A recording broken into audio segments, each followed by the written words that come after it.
I was expecting to eat a lot. My expectation for marriage was a lot of love and romance, but in a way that was unrealistic. There's an old saying that the seeds of all unhappiness are planted best in the fertile soil of comparison. Sometimes a man will compare his wife to his mother. That comparison thing is just unhappy. I think I expected marriage to be a lot more serious all the time. We met in college, and I guess that's where my mentality was, and I thought it was going to be like that for the rest of our lives. Just party all the time. How messy a room could get. What? That I still find out new things about him. The biggest surprise was that not only did I get a wife, I got a roommate. And then when you have kids, you get more roommates, and you have to learn how they live too. And some of them are slobs, man. You really see where your opportunities lie. Oh, yeah. And where you can change and where you can be a better you. The way Phil handled the finances surprised me. I thought he would be like my dad and handle it. Turned out he organized things by tossing them in the nightstand drawer. Marriage is kind of like the hangover after the party at college. But, you know, it's good too. Even though it's not what I expected in the beginning, it's better in a way that I never could have imagined. Hey, it's great to be with you. I just flew back Sunday morning from Israel with 48 other people from Real Life and Discovery Church. We had an unbelievable 10 days over there, and somebody was kind enough to buy me on the streets of Jerusalem where Jesus walked a Kansas City Chiefs shirt in Hebrew, okay? So I didn't take Hebrew in college. I think this says Kansas City. It may say losers. I don't know. But we'll find out on Saturday, and so I appreciate your prayers. I would love that. Hey, we had a great time in Israel. If you would love to go with us next time, we're going to go in March 2020. So you got a little over a year to start saving up for that trip, and we will give you more and more details as we go. But there is nothing like walking in the steps where Jesus walked and learning to read the Bible from the perspective of where it was written. It is a game changer, and especially for those of us that got to go over there, and I'd love to take you over there March 2020. So that's coming up. I also want to tell you that we have something really exciting coming up on January the 19th on a Saturday morning. You're going to have an opportunity to do something around here we have never done before, but we call it Group Link. And here's what it means. You maybe come to this service, maybe you come on Sunday morning, maybe you come on Sunday night, maybe you watch online, maybe you watch on Facebook Live, and you are part of thousands of people that make up the Real Life Church ministries and all the campuses and all of that. But you just want to know some people. You just want to get to know some other people like you, and you're not really sure how to do that, and you don't want to be weirded out by going to somebody's house and having a crazy experience or whatever. So how do you do that? How do you meet some people? Well, Group Link is coming January the 19th, and that is your opportunity to get in a group with some other people. And there's going to be Bible studies, there's going to be video studies off biblical texts, and also some studies based upon whatever we talk about on the weekend. Now, in the past, the only way we did those kind of groups around here were life groups, where they were just co-ed groups, all different ages based on where you lived. We are blowing that system up and going with a new idea of just everybody has an opportunity to be in the group that they would really like to be with. There's going to be men's groups, women's groups, married groups, young married groups, underwater basket weaving, whatever your thing is, okay? Kansas City Chiefs grieving losses in a few weeks, whatever it takes. You're going to have an opportunity to be in that kind of group, and that all starts January the 19th. So show up for that. If you've been through Rooted, go to Group Link. Even if you've never been through Rooted, you can show up at Group Link, and we'll help you find out Rooted and other places to sign up as well for Group Link, and that's coming up. So that's going to be great. Cannot wait for that. We are in week 2 of this series we started last week, all about relationships. And ladies, last week I gave you some valuable advice and really helpful intel when it comes to men, and that is men look at relationships the way you may look at a car. You don't want to work on it, you just want it to work. Okay? That's kind of the way we see relationships. And so when you say to us, we need to talk about our relationship, we hear, this is bad and I know how to fix it. Okay, that's what we hear, all right? Because we think, why mess with it if it's not broken down on the side of the road? And this is kind of what, ladies, you experience if you go out in the garage and your husband's out there and he has lifted the hood of the car and he's looking in there, you know, and you think, he didn't know what he's doing. What are you doing? And he said, well, I'm just kind of checking things out. Well, why would you do that? Because that's what men do. And you say, well, you don't really work on the car until it's broken on the side of the road. And he would say, that's the way I feel about relationships, okay? We don't really want to work on them. We just want them to work. So this whole series on relationships is something that's difficult for us, and there might be something about it that, guys, you're thinking, do we really need to talk about it? And the answer is yes. And so over the next few weeks, we're going to keep diving into this issue of what happy couples know and taking a look at what Scripture says about how we can have better relationships. And this is for everybody who's either married or hopes to get married. In fact, we had somebody online last week tell us, when I heard the topic, I thought, this isn't for me because I'm single. But the more I listen, the more I realize this is preparing me to be married. I need this series. So I'm so glad you're here, wherever you're watching us, however you're joining us, whether you're outside, inside, whatever. This is what we're talking about over the next couple of weeks. All right, so let me get to this little box right here, because this is kind of the reality of all of our relationships. And this is a brief recap on what we talked about last week. And if you missed last week, go catch it up online, download it, listen to it when you're on the treadmill or in carpool lane or whatever. But this box right here is really representative of our lives, because all of us have a box of hopes, dreams, and desires. The things that we hope to happen in our lives, in our relationships. And you kind of, even if you're not married right now, you're thinking, okay, when I get married, I have a certain hope or dream or desire about how that's going to work. And when you got married, whether it was last week or 20 years ago, you had this box that you brought to the marriage of hopes, dreams, and desires. And your spouse had one as well. And there's all kinds of different things in here. There's things like, you know, where you're going to live. Some of you may think, oh, I like to live down in the city in a loft or something like that. And you're thinking, no, I want to live out in the country. That's where I want to live. And some of you are thinking, no, I just want to camp all the time, which that would be crazy, okay? Some of you, the thing that we talk about is, what about kids? Well, I want to have 2 kids. Well, I only want to be pregnant once, so I guess we got to have twins, you know? So we're going to have a boy and a girl. How are we going to figure all that out? Well, I'd like to have a lot of kids. I was a single parent, or a single child, so I got to figure out how we get a bigger family. That's what I want. And everybody's got their hopes, dreams, and desires when it comes to that. We have hopes, dreams, and desires when it comes to what we think we'll wear to bed. Okay?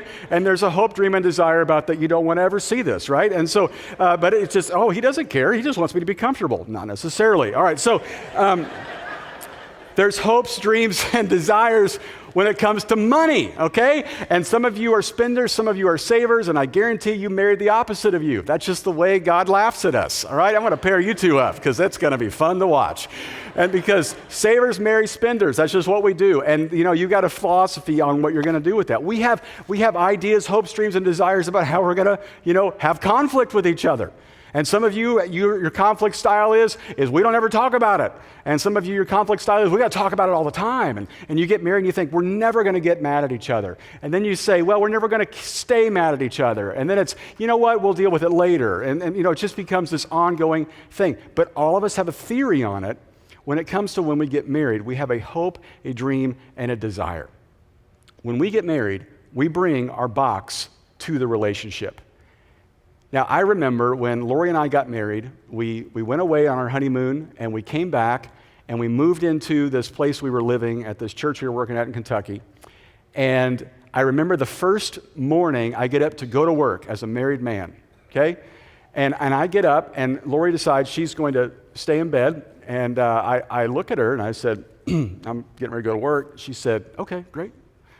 So, well, you want to maybe get some breakfast together? I mean, for us, if you want to eat, but, you know, maybe something for me, and, you know.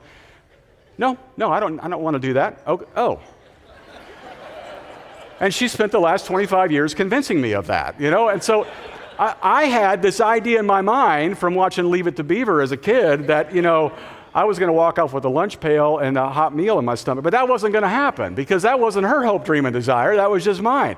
And we bring these whether we've processed it or not or thought about it or anything like that. Now, here's the problem. This is where we get into trouble. When we bring these into our relationships, immediately Once we get into that relationship, we hand this over to the other person and it becomes an expectation. We begin to look at this as, oh, that's what you expect me to do.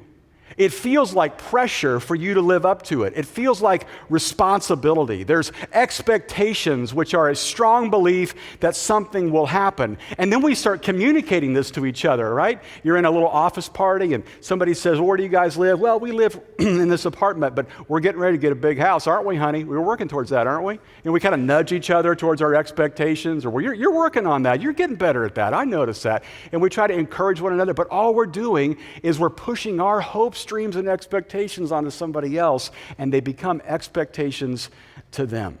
It's this subtle pressure we put on each other that I want you to fulfill my hopes, my dreams, and my desires. Then this is what happens. The expectations turn into negotiations. These are the conversations you start to have. Okay, well, we'll move out there, but here's what I want.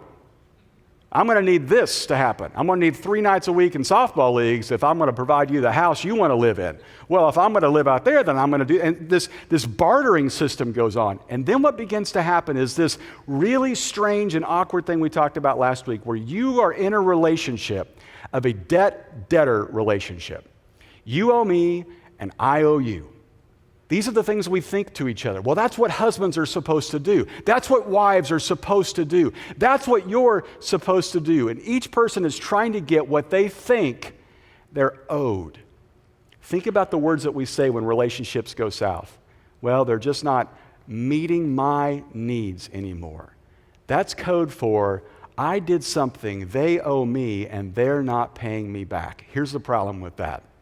When you live in a debt-debtor relationship, you are unable to experience and receive and give love. And here's why. If I loan you $1,000 and you give me $100 in a week or so, I'm not grateful for that because you owe it to me. And I don't say, that's so great, you gave me $100, thank you so much. I think, that's fine. But in my mind, I think, you still owe me $900. And that's what happens in a debt-debtor relationship. There is no sense of, I cannot believe you did that for me. There is you better do that for me because I did this for you. And all it is just kind of wiping the slate clean. So here's our question we want to wrestle with today, and that is this. How do we keep our legitimate hopes, dreams, and desires from feeling like expectations? And what we talked about last week is happy couples have come to an understanding about their hopes, dreams, and desires. And what happy couples know is basically nothing. What happy couples know is this. They know they owe each other everything, but are owed nothing in return. Now that doesn't even seem to make sense, does it? They owe each other everything, but are owed nothing in return. So today what I want to do is I want to kind of pick up the conversation from where we left off last week. Last week I gave you 4 ways we kind of deal with this box of hopes, dreams, and desires, and none of those really work very well. So I want to talk to you about a 5th way that really does work well, and is what I think you're getting at when you say the phrase, I want to have a Christian marriage. I want to have a God-honoring relationship. I want to have a relationship based on faith. When you say that or think that, it's not based upon a certain code of conduct or a list of rules we see in the scriptures, but it's rather about this principle we're going to talk about today, which is really what I think every single one of us want in our relationships. Can I just be really honest with you and just say what everybody thinks? For most of us, our relationships are really bad. And they're filled with conflict, and they're filled with fighting, and they're filled with expectations that are not fulfilled, and hopes and dreams and desires that are never really dealt with. And all of the baggage we bring with us from our broken homes and our dysfunctional relationships and our abusive relationships we've been in, and we bring all that in a new relationship and we expect it to be better, but really it's just this box that we drag in, and nobody seems to be able to fix it. And so I want us to kind of pull back the issues a little bit and get to the surface, to the real heart of the issue as to what we could do about this. And Jesus Jesus actually tells us exactly the secret to all relationships. In fact, there's this great scene where we pick up on the story of Jesus where he is right before he's to be crucified. And while we were in Israel, we got a chance to go to many of these locations where these things took place. And this one took place in what we refer to as the upper room, which is basically the second story in this kind of house where they had a meal together. And Jesus and his disciples got together for this meal. It was a Jewish meal, a Passover meal. It meant a big deal.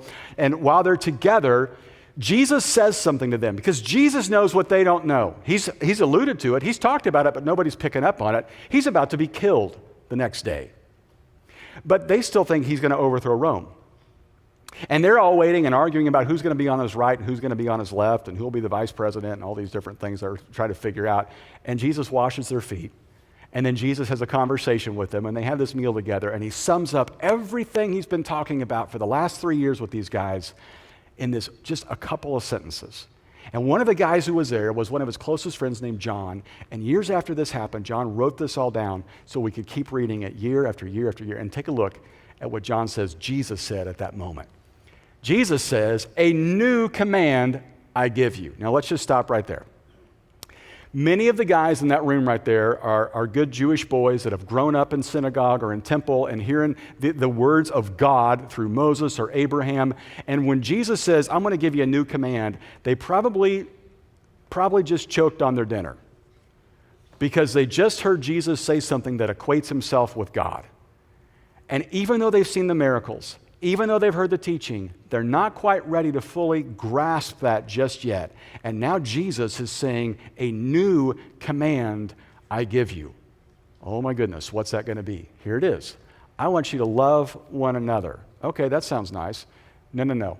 "As I have loved you, so you must love one another." In other words, I'm taking all of the laws, the 10 Commandments, the 600 other laws they threw on top of that, and I boiled it down to just 2 not long ago where I said love God and love people. But now, I'm going to boil it down to 1. I want you to love each other the way that I have loved you. And I think he might have gone around the table and looked at every one of them and told them how he did that. "Matthew, remember when I found you?" "Yes, sir." "You were a tax collector. Everybody hated you." "I get that. But I loved you. And I said, follow me." "Peter, remember when I called Matthew? You were mad at me about that. You remember that? Remember all those negative things you said about Matthew?" "Well, yeah, I guess I do, yeah." "Well, I forgave you for that. And I loved you in spite of that." And he could have gone around the table to every one of these guys. And then, then a few hours later, he goes out and he's crucified. And then he resurrects, and they're beginning to put all this together. Oh, that's the level of love you're talking about. And you're asking us to do the same thing for each other. In other words, maybe you've heard this before. Even if you've never been to church before or read a Bible or anything, you might have heard this phrase, the golden rule. And the golden rule is this: treat others the way you want them to treat you. But Jesus takes it to another level with the platinum rule. And he says, "I want you to treat each other the way I have treated you."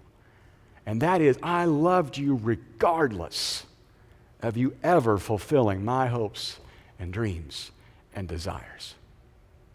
Now, a few years later, there's this guy named Paul who wasn't a Jesus follower until he saw Jesus after he'd come back from the dead. That would have a way of convincing you, right? And Paul begins to tell people about Jesus, and he begins to write letters to churches that he starts to tell people about Jesus. And all of his letters are basically unpacking this phrase of, "I want you to love each other the way I have loved you." And this is a guy that grew up with the 600 rules. This is a guy that grew up with the 10 Commandments. And now he's saying, you know what? It really comes down to this one thing. You got to love others the way that Jesus has loved you. And everything that he says comes through that filter. And so when Paul begins to talk about marriage, it comes through that filter of what Jesus just said. So keep that in mind as I read to you one of the most famous passages about husbands and wives that we have in our scriptures today from the New Testament, from the Apostle Paul. And this is what happy couples know. This is what the Apostle Paul writes. "Wives, submit." I think we can just stop right there, right? Does that sum it all up? I highlighted it just to make some of you uncomfortable, okay? Why? Guys, you're high-fiving me right now. I know you are. Wives, submit yourselves to your own husbands as you do to the Lord. Now, let me just press into this a little bit because this is making some of you really, really uncomfortable, and that's okay. Because I recognize that this might be the reason some of you have left Christianity or thought this is archaic, this is so old-fashioned, this is not the way the life works. And I am so glad that you are here so I can explain this to you. Can I just give you the context for who Paul is talking to? When Paul said this phrase back then to the people that lived back then, no women were offended. In fact, they probably heard that and thought, okay, what's new? And here's why. Because men in that culture had legal jurisdiction, not just over their kids, but also over their wife. And so when Paul says, I want you wives to submit to your husbands, they're thinking, well, yeah, of course, because if we don't, he'll divorce us or he'll have us arrested. What Paul is trying to say is, I want you to place your husband or your man, if you're moving in that direction, I want you to place their box of hopes, dreams, and desires ahead of your own. Not because he expects it, but because your heavenly Father requests it. Now, I know, that word submit kind of just makes your skin crawl just a little bit, and I know some of you women right now are thinking, my husband is not worthy. Guess what? I did a little survey, and you know how many men are not worthy to be submitted to? 100%, okay? 100%, all right? Now, what comes next? What Paul says next made everybody offended back then, just like you might have been offended right then by what he said. What comes next is so shocking in that culture, but I'm going to bring it all together and connect the dots in just a second. Here's what he says next. All right, guys, now you're up. Husbands, love your wives. To which we hear that right now and we go, oh, whatever. All right, that's like a song I heard on the radio, okay? They get off easy, and I got to submit. Are you kidding me? Listen, back then, every man out there would be like, are you kidding me, Paul? I don't love my wife. I provide for her. I provide for the family. But you know what? I don't have any obligation to her. She has an obligation to me. And Paul says, no, no, no, no. Remember what Jesus said?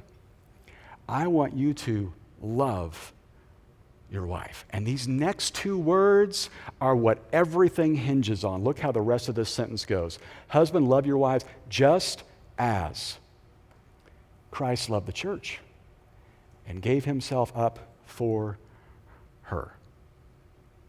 Now think about that for just a second. Those guys right now are going, oh, I think I know how that story ended. He died on a cross for everybody. You're telling me that's what I've got to do for my wife? And Paul says, exactly. Look how he continues this. He says, in the same way, husbands, you got to love your wives as your own body. In other words, as much as you take care of yourself, as much as you're obsessed with yourself, as much as you think about you, you should think about your wife even more. In fact, look what he says next. He says, he who loves his wife loves himself. In other words, this whole thing of marriage is the commingling of souls. It's a mystery. It's spiritual. And he says, you don't know where you end and she begins anymore. I'm telling you, as many times as you may have heard this was brand new back then. He is equating men and women. And this is why it is so offensive to us, because when we hear that word submit, we think, well, wait a second. Let me just push on that for just a second. The reason we object to this, and the reason, ladies, you push back on that word submit, is because in our culture, we embrace the equality of men and women. But ladies, here's the amazing news. Guess who introduced that idea of equality between men and women? Jesus. And Paul is simply using the vernacular of the day to say this. Because of how Jesus loved you, you love each other that way. His point is, men, let me ask you a question.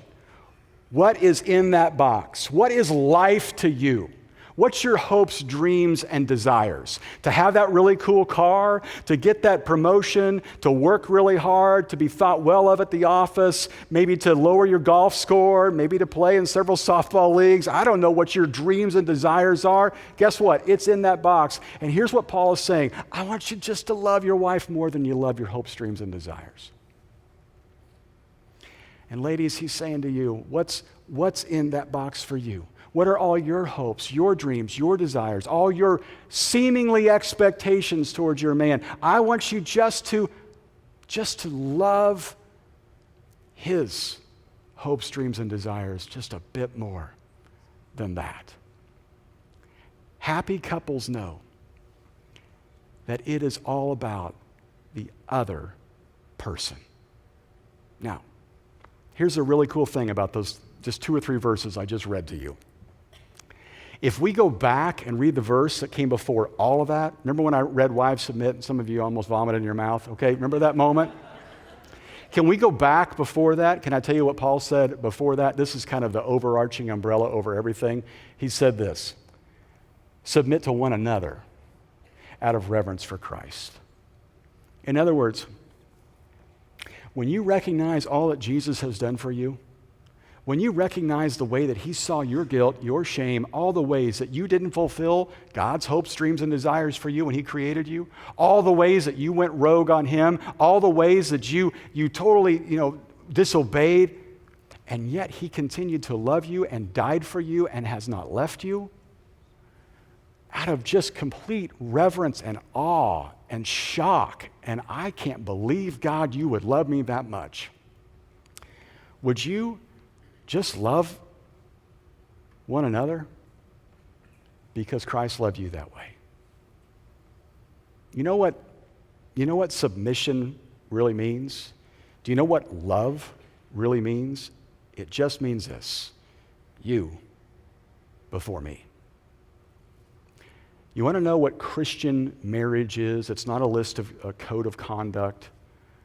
Christian marriage, godly marriage, Jesus-based marriage, it's a submission competition. It's a race to the back of the line.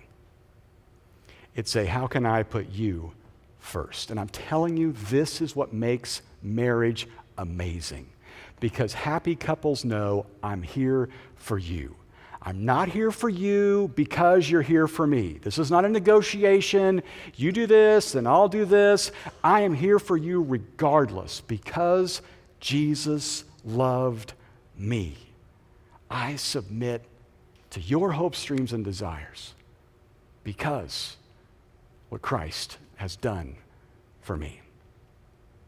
Okay, so last week I gave you a little bit of homework.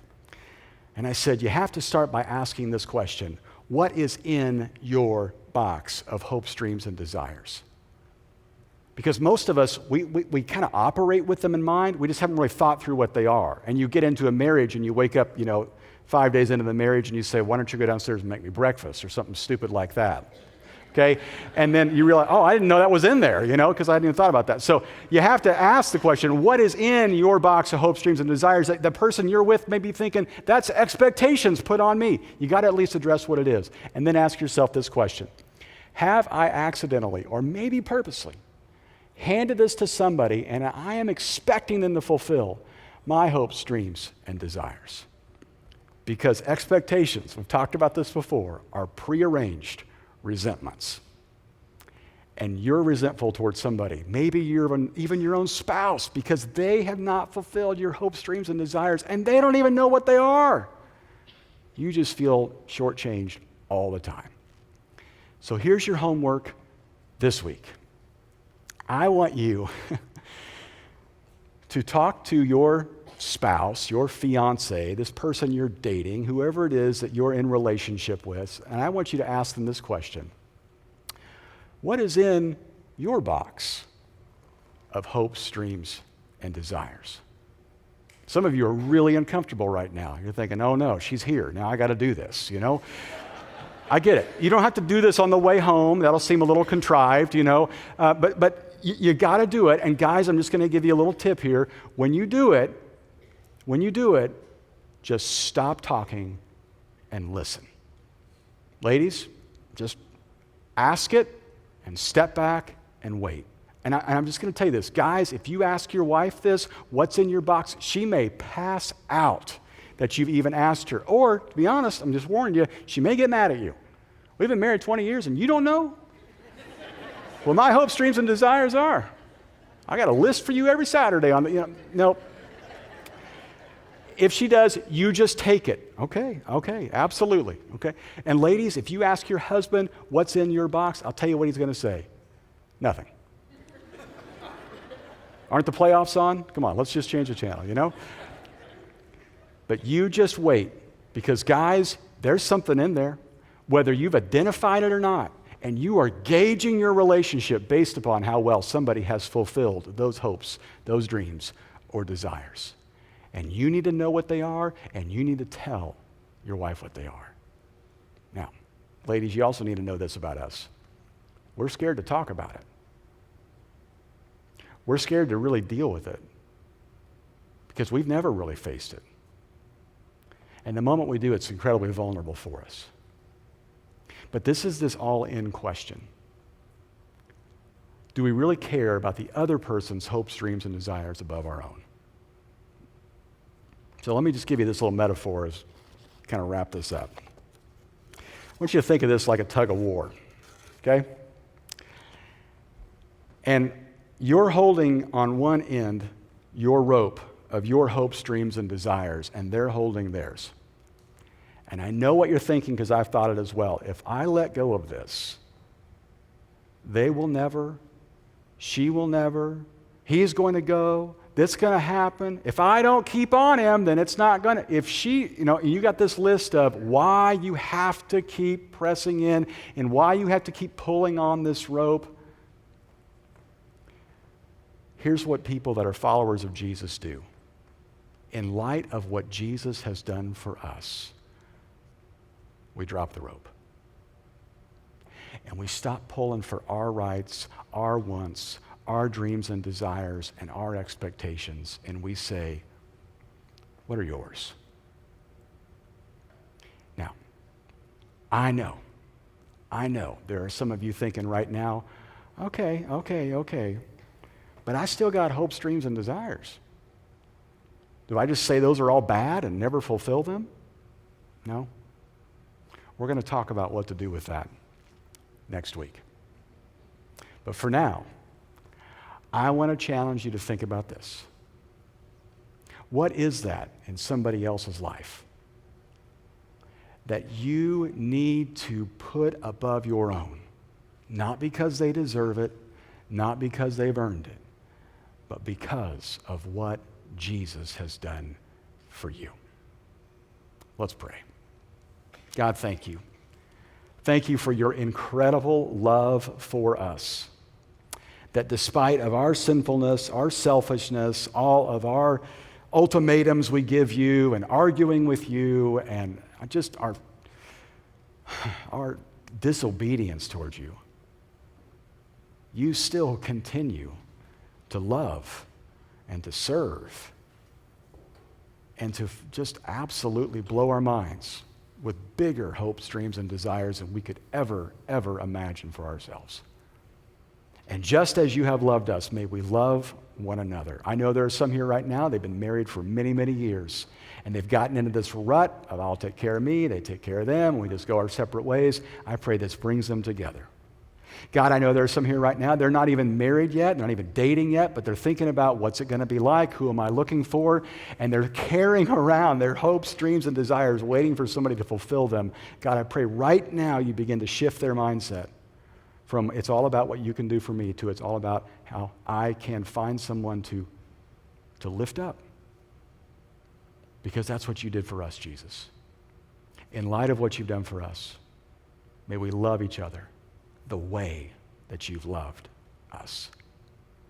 So God, I pray for our relationships, I pray for our marriages, I pray for those who are dating right now, trying to find that special someone, and that you will lead us to somebody that draws us closer to you, and we can be in that submission competition you've carved out for us. And we pray all this in Jesus' name. Amen.